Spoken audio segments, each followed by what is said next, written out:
Howdy folks on YouTube, this is Dan from Hardwood Hollow Bushcraft, and I guess I should call it Hardwood Hollow Bushcraft and Tactical, since I'm going to be uploading some tactical videos, maybe some more shooting videos, that sort of thing. And anyway, I shot a video yesterday with my phone, ran into a video editing problem with the format my phone shoots in. So I'm out here again with my regular camera. This is going to be a follow-up to the Fatwood video I did. So let me reset the camera and show you what we got. Hold on. Okay, this is a downed pine tree that is has been on the ground and rotting for quite some time, but the branches down below have been keeping the main trunk suspended from the ground. So what I'm going to show you is how you can locate in a tree like this good sources of fatwood. Alright, let's show you what we got.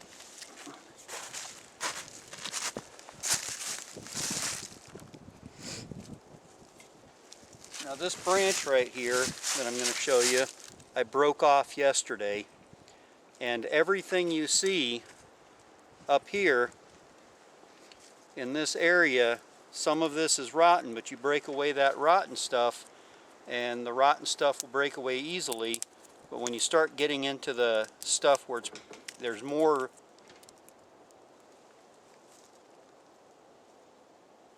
sorry, I just heard some noise. I thought a tree was about to fall. You start breaking this rotted stuff away and it'll get harder and firmer. And when you get into that hard, firm stuff, that's when you're starting to get into the core of this, and you're starting to actually get into that fatwood. And the way I found it was right here. See where this branch is sticking out right here? This is actually a piece of fatwood right here where a branch broke off, and that knot, which is what this is where the fatwood is. So let's see if we can't break this open and get into that actual fatwood. All right, see how hard that was chopping? Well, right down in that core, right there, you see that color right in here? That's fatwood. So where this branch comes out, that fatwood probably travels about 1 inch into this branch right here. And then that core, that's fatwood, that dark red color. You'll smell it. It has a very, very strong pine smell. Some people, as I mentioned in my other video, some people say turpentine. That's because of the chemical terpene, which is used to make turpentine.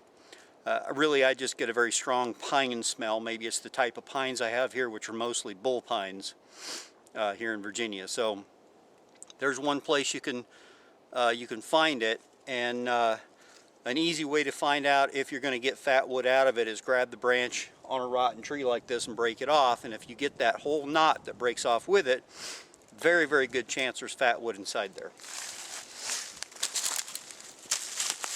So like this knot right here, I can feel it in there. And when I break it open, there's that red color. Here's the knot on this side. You can see right here, this remnant of knot where the branch came off.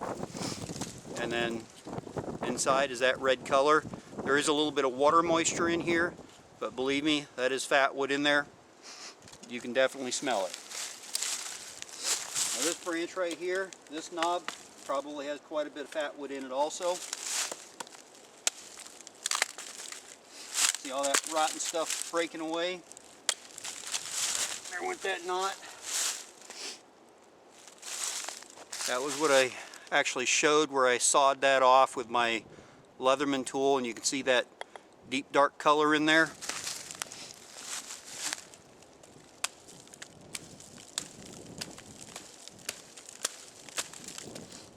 Go splitting into it. It gets very, very hard in there. That pine smell gets very, very strong. You know you're getting into that fatwood. So let me show you how these other branches over here should break away and give way to the fatwood. Okay, let me focus in on this one so you can see it.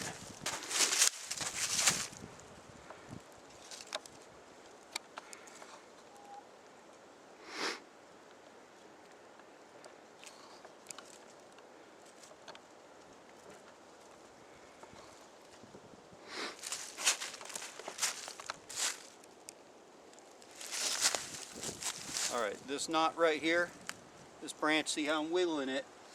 As I'm wiggling it in that rotted wood, it breaks away, but leaves this core right here. And this core, you break away all this rotten wood around it. It doesn't matter if it's wet or dry, once you get into that fat wood, that stuff will burn. This is actually still frozen.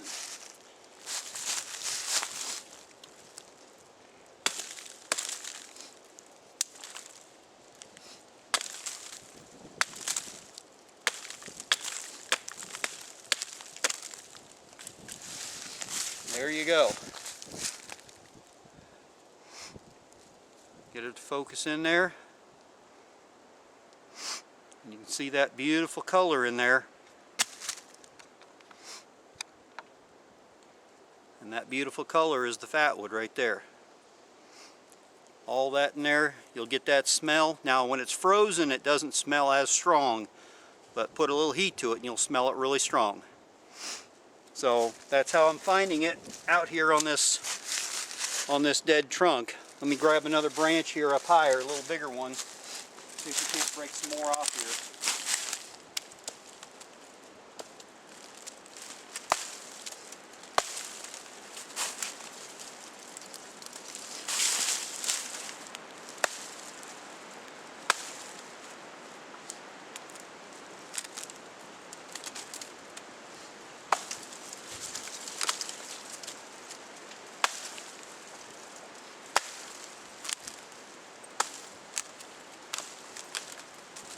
Jasmine up there.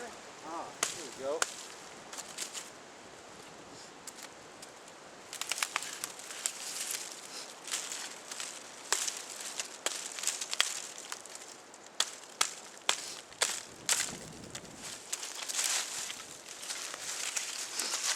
There you go. There's that dark red color again. It's going to go about 1 inch to 2 inches up into the branch here. So let's break that off and see how far up we have that color. Alright, getting up there, the color is starting to lighten up. Take about 1 inch off. Alright, so we're about 1.5 inches out, and you can see that ring right here, that dark ring around the edge. That's where that fatwood is starting into that branch. And it goes right up into that core. All you got to do is chip away the dead stuff around it, all that rotten stuff, and you'll get into that good fatwood. So a lot of sources of fatwood out here if you know where to look. Now I'm going to show you another one right here on this tree next to me. Look right there. See that knot damage right there? There's a branch right here that broke off at one point, and I suspect that there was a larger branch below it right here, but all of that is fatwood. A lot of that right in there, you can see some of those dark colors in there, those dark spots where I shaved at them. I shaved at those with my knife. But if you get down in there, look at that color. That color, that smell, that right there is fatwood. What happened was where that branch broke off, the tree got damaged, and so the pine tree forced all that sap in there and caused that very resinous wood where it was attempting to heal the tree and prevent parasites and diseases and whatnot from getting into it. So if you look at pine trees that do have diseases, most of the time you'll see that they get down into the areas where it's not very resiny, get up under the bark and then into the tree. So, and usually it's a spot where the tree has been damaged, and before the tree has a chance to push that, that pine pitch or pine tar into that damaged area. So there you go. Very good area and spot you can look for that pitch. We'll shave another little spot here so you can see it. There you go. See that dark red color right in there?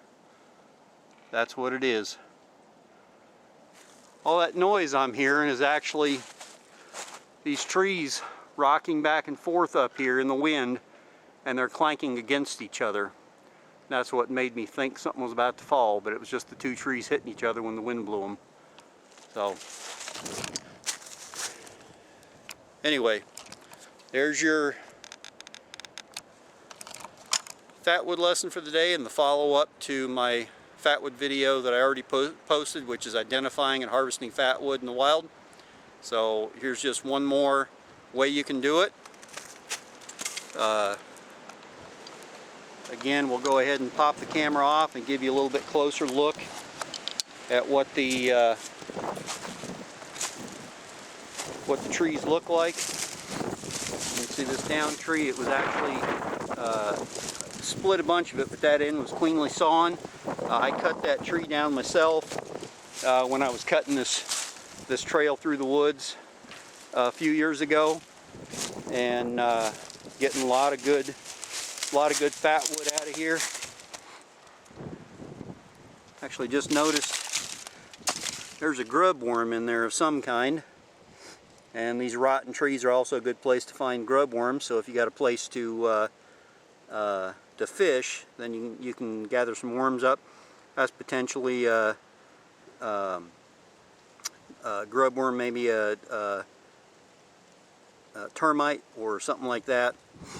But you can also see, oh, that's just some moss. Okay, but here's a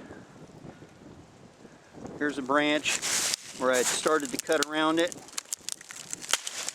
It broke off, but it was starting to peel back right here, and you can see already down in there from where I hit it with my axe, right down in there, that color, that's Fatwood down in there, a little bit of it. But you'll notice, because it gets very, very hard where you start to cut, whereas out here, if I'm cutting out here, it's pretty doggone soft. I can break that away with my fingertips, just like that. But this stuff in here, where that Fatwood is, very, very hard. There's no way I'm breaking that with my fingertips. So, there you go. This is Dan, Hardwood Hollow Bushcraft and Tactical, signing off. Remember, always practice proper firearm safety when you're in the woods. Remember, always practice proper firearm safety. And remember, it's better to be prepared today than to wish you were prepared tomorrow. This is Dan, Hardwood Hollow Bushcraft Tactical. I'm out.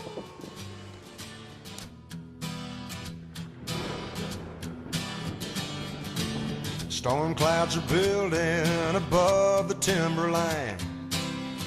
The lightning's flashing across the mountainside. Thunder's rolling down the canyons of his mind.